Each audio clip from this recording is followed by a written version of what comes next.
Hi everyone, I hope you're all having a good 2010 so far. So this is going to be my January 2010 favourites. So first thing I'm going to do is start off with a few products that I've probably already shown you in a previous video, but obviously after using them for almost a month now, I have to say they are my favourites thus far. So first one is a mineralised skin finish by MAC from the Warm and Cozy collection, which is By Candlelight. I've already done kind of a review on this already. So this one is a very pinkish gold kind of colour, and I really like to layer this on top of other pink blushes. Also because I'm very warm skin toned, you can't almost see a lot of it a lot of the times, but you can see it a lot more once I've layered it over something else. This one is also quite shimmery compared to the other one, which is also in my favourites, which is Comfort.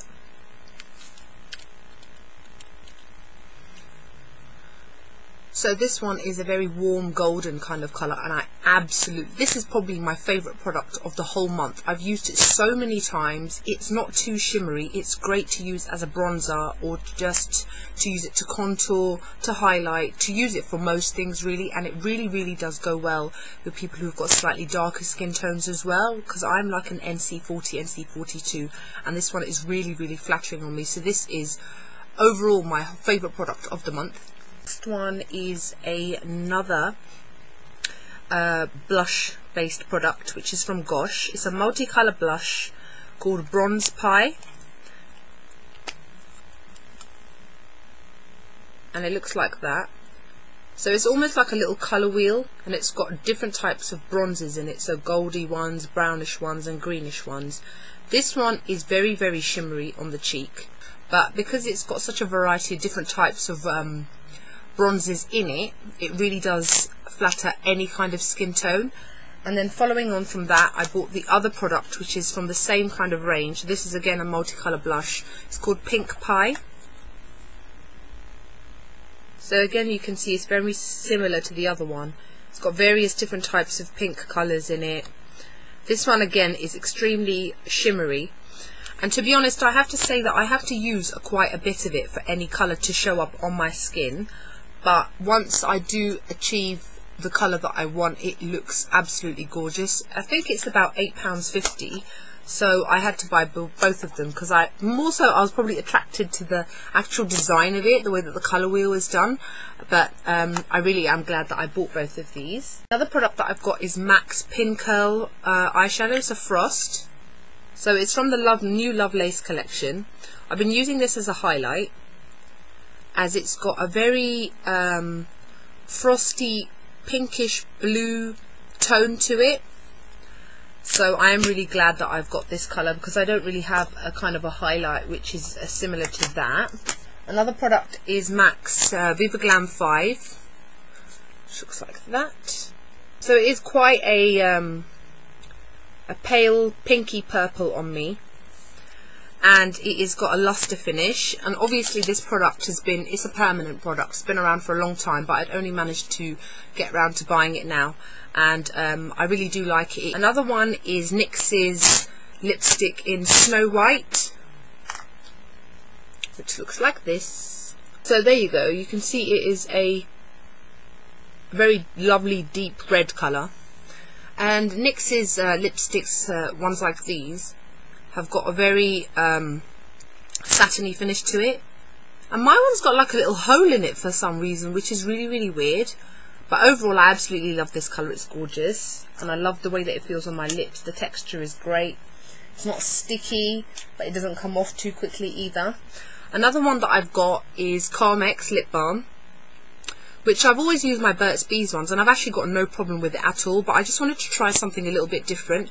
And I normally actually don't wear any kind of lip type base underneath my lipsticks, but recently I have been wearing it, and I do have to say I am very impressed with this, because it kind of gives my lips a lovely soft base to apply the lipstick over, and it keeps the lips moisturised, because once you've been wearing some types of lipsticks all day, especially if it's something quite mattifying, it can dry your lips out. So wearing something like this kind of counteracts that. So I'm going to keep using this because I've only had it for a couple of days.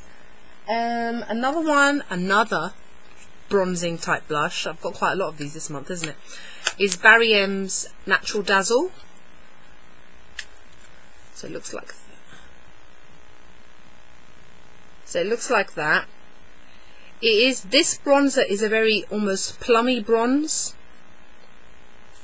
That's what I've actually used on my cheeks today to contour, and it's not too harsh a colour. You have to, I find I slowly kind of build up the colour, whereas with some kind of bronzers, even if you put a little bit on your brush, sometimes the effect of putting it on your skin can be a bit too harsh, and you've got to be really careful with how much you put on.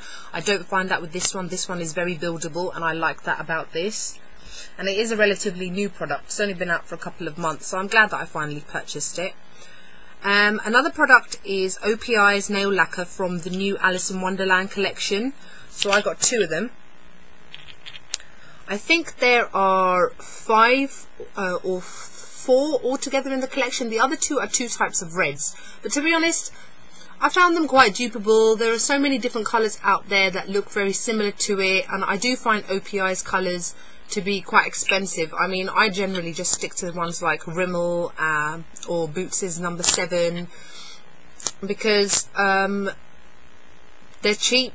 I don't really have a problem with them. They last on my nails for quite a long time.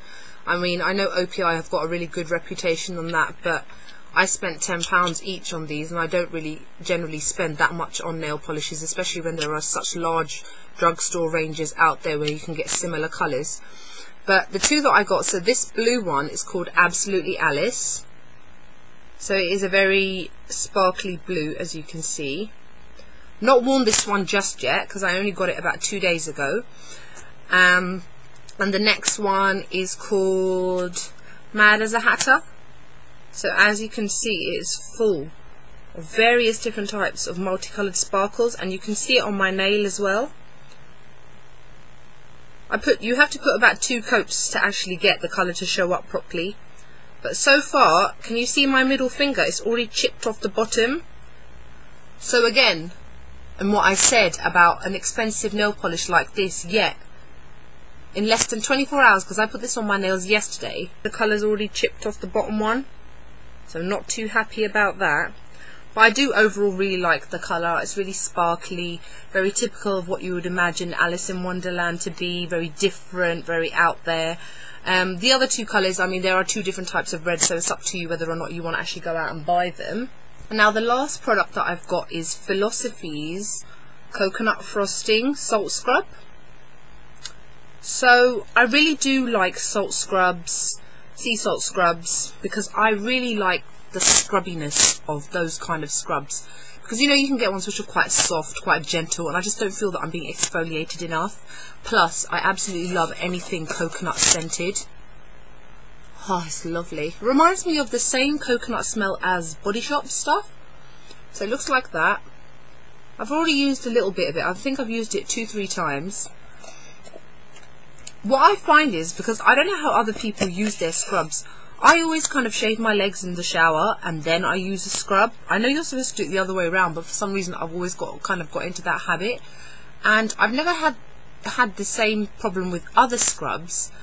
But when I used this after I shaved my legs were stinging, and they only last a couple of seconds, but I was just like, oh my god, oh my god. And so that's a minus for this one, because I do have quite a lot of other salt scrubs, but I kind of thought, this is not cheap, yeah. It's a Philosophy scrub. It cost me £21.60, which is the most I have ever spent on a body scrub. So that is a minus for this one. But aside from that, it leaves my skin very soft. It doesn't leave a kind of a greasy residue, even though when you take it out, when you scoop it out, it feels quite gritty but greasy as well at the same time. So it's up to you whether or not you like that. So that is it for my product favourites of the month. Other than that, what have I got to say? I got my hair cut yesterday, look. If you remember in my other videos, my hair was a lot longer. I had about an inch or 2 cut off because it was just getting too long and not manageable. And then I got the highlights put back in my hair because my roots had kind of gone up to about there. But when I got home, I thought the highlights seemed to have been done a lot lighter than I'm used to. Because when the hairdresser came and she said to me, "Oh, what colour are your highlights? Are they blonde?" I said, "No, they're not blonde. They're like a mid to light brown." I think if I had blonde put in my hair, it would just look a bit... Because my head's got half head highlights, which basically means you have the whole top half of your head highlighted, and all underneath is my natural hair colour. Not that you can actually see it. Well, kind of back there anyway. So I don't know, I'm letting it grow on me. She did cut it completely dead straight, so I've absolutely got no layers whatsoever in my hair. If you can see, it is completely like almost like she took a ruler and just went snip, snip, snip. So let me know what you think. I'm still kind of getting used to the fact that it's a lot lighter than what I actually wanted. But yeah, anyway, I hope you enjoyed my video, and until next time guys, take care, bye.